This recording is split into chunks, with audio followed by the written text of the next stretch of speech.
Само би напоменала дека Европската конвенција за човекови права, имајќи ги во предвид сите оние елементи за кои што во своите поединачни членови зборува, јавниот интерес е фактички дел на испитување само во членот 1, протоколот број 1, кој што зборува за собственост.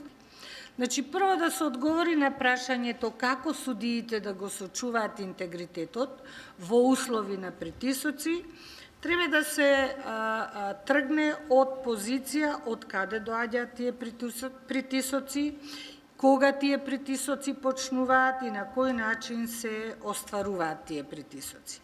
Односно, какви се тие притисоци, дали е тоа некој општ притисок или се тоа некои поедини индивидуални притисоци.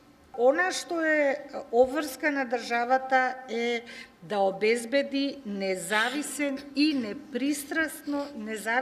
непристрасност како елемент во она што значи прво избор на судии. Втората работа за која што во делот на независност на судството треба да се зборува, се тие гаранции кои што треба да бидат присутни од така наречените надворешни притисоци, односно телото кое ги избира судиите, ако сакате, да покаже приказ на голема независност. Ние и тука имаме проблем, ние имаме судски совет, ние имаме сега ново формиран совет за утврдување на факти за разрешување и за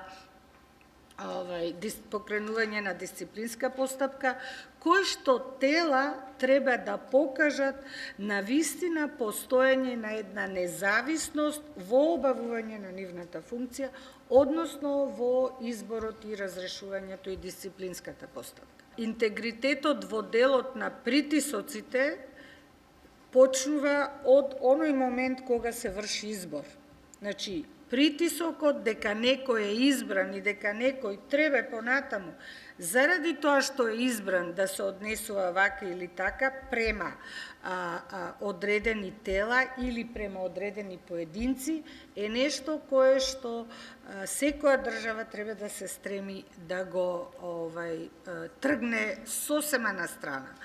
Правната теорија и праксата на Европскиот суд упатува на два теста. Едниот тест е субјективната непристрасност и другиот тест е објективниот тест.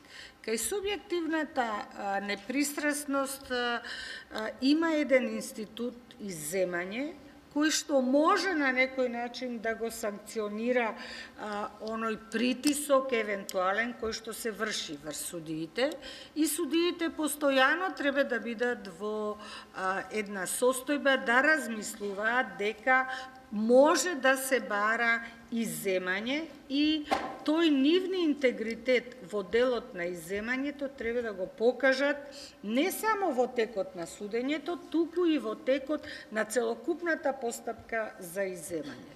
Вториот дел од прашањето на непристрасност, водам сметка, од прашањето на непристрасност е така наречениот објективен тест.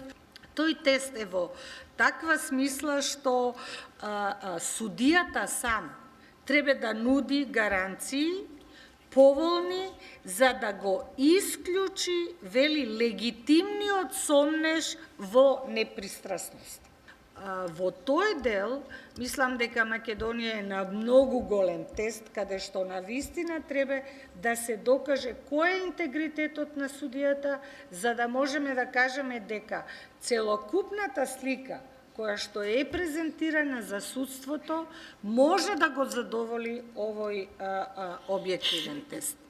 Ако се применат сите овие, да кажам, извори на право, или ако сакате, нема да употребам збор извор на право, ќе употребам збор устав, закон, меѓународни документи. Ако сето тоа судијата го употребува на начин на кој што тоа треба да го прави, а не да избегнува тоа да го направи, тогаш неговиот интегритет зајакнува и тогаш, ако сакате, и притисоците вака или така ќе бидат во голема мера намалени.